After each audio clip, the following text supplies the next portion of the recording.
Thank you, Mr. Chairman. Do I have to turn this on at all? Nope, it's all on. And thank you, Doctor, for testifying. Thank you. I think you're doing a great job. I want to go back to some of the questions I'm hearing, especially from Representative Vella Wilkinson. I can't believe we're still here discussing this issue 45 years later. Neither can I. This is an issue for women. It should not be decided by a row of men. Unfortunately, that's what we've got here. But this is something very personal. This is about your right to have a say over your own body.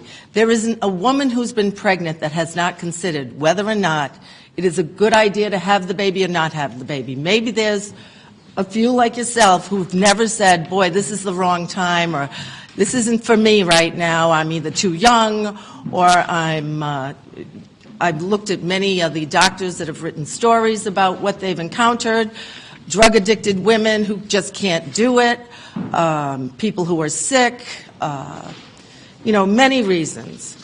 But it's very personal. There isn't a woman who goes out there and says, I want to have an abortion. Isn't this a great day? It's a heartbreaking decision. I'm a lawyer. I'm a mother. I'm a sister. I'm a daughter. I have friends. I deal with women every day in their daily lives and what issues are presented to them. And pregnancy is a huge issue for every woman. Whether it's a great day when you want one, want a baby, it's a wonderful day, it's the happiest day of your life. But when it doesn't work out, or you have a miscarriage, or it's not going to work out in your life, you're with the wrong man, whatever, a mistake, there are unintended pregnancies. They happen much less. One half of them in the United States are unintended. One half of pregnancies in the United States are unintended. Really? Thank you for that information. I just can't believe we're still talking about this. I mean, it's so highly personal, and it's what makes us equal. Without the right to choose, we are not equal with men, because we are constantly our bodies override us. If we don't have the right to choose, we give up many times careers, we give up opportunities that maybe to some of you sound very selfish, but it doesn't sound selfish when a man walks away from a woman and says, I'm not ready to have that baby, and a woman brings the baby up on her own. I mean, it happens all the time. It's been happening since, world began. I mean, women use it even in family planning. In my own instance, I lost my second child after a year. I used choice, which allowed me to have 2 healthy boys. Anybody who knows me, you've seen them. If I didn't have the right to choose, I could never have had the courage to have another child. But because I did, and I had ample ability for health care and testing, I was able to move on. I was able to be encouraged by my doctors to say, this fetus, 2 of them, I had 2 boys after this baby, both of these fetuses at the time looked healthy. So I gave me the courage to go on. I could not have done what I did before. His life was unsustainable.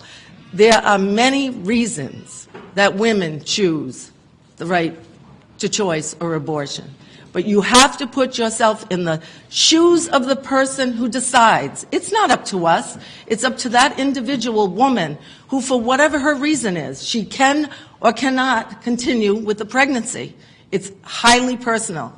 And I urge you to support, what are the numbers of these bills? 5343 by Edie Aiello, and I commend you for bringing this bill to the floor, to this committee, Edie, and urge you to reject Representative Corvesi's bill. We have to put this to bed once and for all. Every time we have a new president, we have to worry again. Where are we going with this? Luckily, the past 8 years, we had President Obama. He was a firm supporter. Here we are again. Every, 8 years, we go back and forth on this issue. It should not be up for discussion anymore. Anyway, that's how I feel. I appreciate all of you coming here today, and thank you for listening. Thank you for sharing your story. I'm sorry for your loss, and I'm so happy that you had your beautiful boys. Thank you. I have a daughter, too, I had before. And a daughter, then. So my daughter is the oldest, and then my second child died after a year, very sick. Multiple birth defect problems, unsustainable life. Lived in a hospital. I lived in a hospital. I don't want to bore you with the gory details, but the bright side of this is I was able to move on and have 2 more children, and I don't think I could have done that without choice.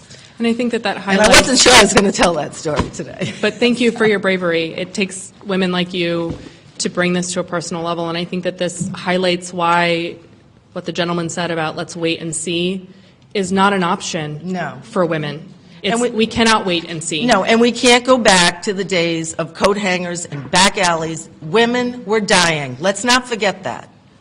They will get, if a woman is desperate enough and they want an abortion, they will find a way.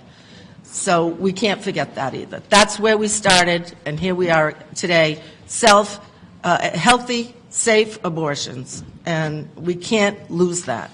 Thank you.